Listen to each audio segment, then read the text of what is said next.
Ah, took me a little while to find you this time. Guess you decided to hide in a little cave. Makes sense. You don't want to stick around too long in one place as a Promethean. Never know what will happen. But I have my ways of always getting where I need to be. But it is fitting that we're in a cave and under the earth to talk about today's lineage. The Zamhus? Zam? Forgive me. Words like this are hard for me to say sometimes.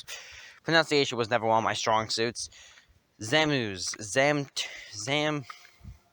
Tamzoons. Tamzoons is what I'm going to call them. Tamzoons. That's going to be the pronunciation I'm going to go with. Feel free to correct me if you ever happen to learn the correct pronunciation. Although, my failure with language today is perhaps fitting when talking about them in a weird, ironic way. The Tamzoons are, in my mind at least, Promethean scholars might disagree, but in my mind, the oldest lineage of Prometheans, perhaps ever. And I will get into that at a later date. But their origin myth, if you want to call it that, doesn't make a whole lot of sense.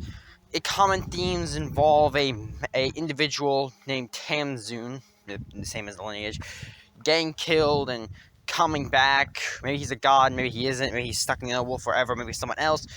It's very confusing, even by themselves.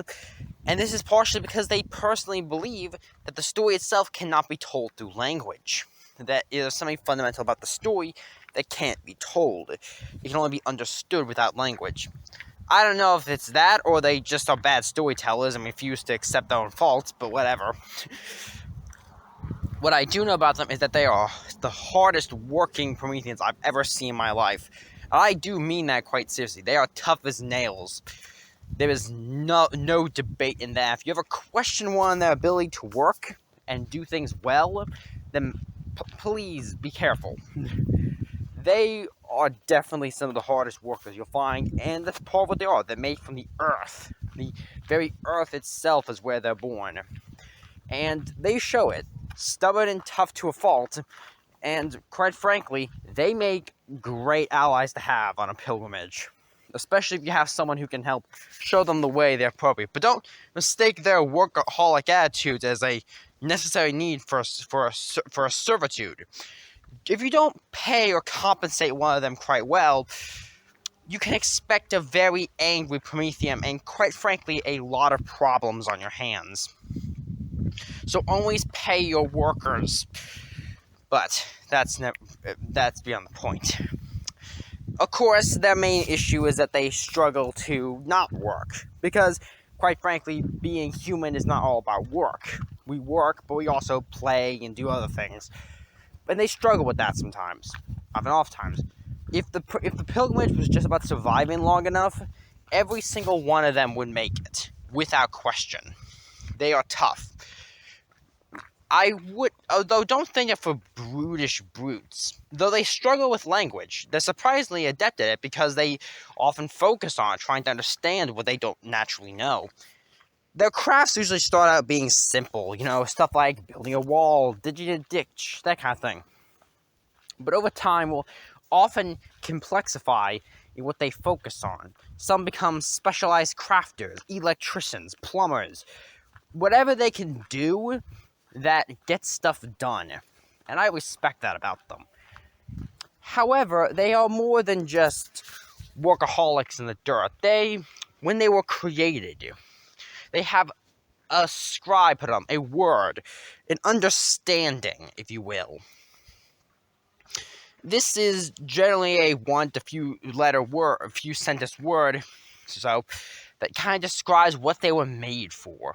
And actually feeds into their most unique ability. Their other less unique abilities that they're simply good at making crafting and being stubborn, which shouldn't come as a surprise. But the second unique ability, which is way more unique, is that whatever they get, they are better at doing things related to whatever they were originally subscribed to do on this mark on them, which could be anything from a tiny scar to a full-written tattoo or anything. And it's interesting, I'll give them that. They are surprised. Also, they make mildly interesting conversationalists. At least if you get them to stop working long enough.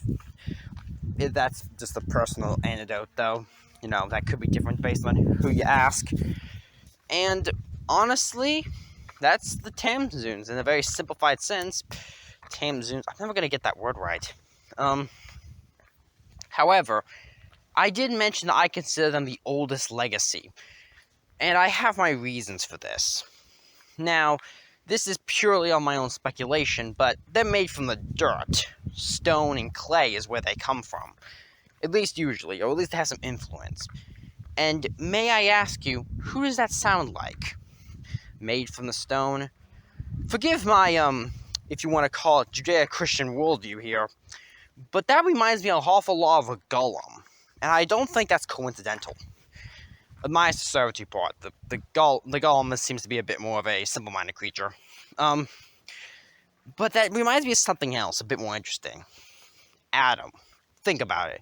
Made from the dirt, and then was given a job to name all living things. A connection to language, made from the dirt. I mean, interesting bit of thought. Perhaps the Prometheans aren't quite as tied to humanity, or at least not the way they think they are. And a little factoid, or something to keep your mind thought until our next conversation.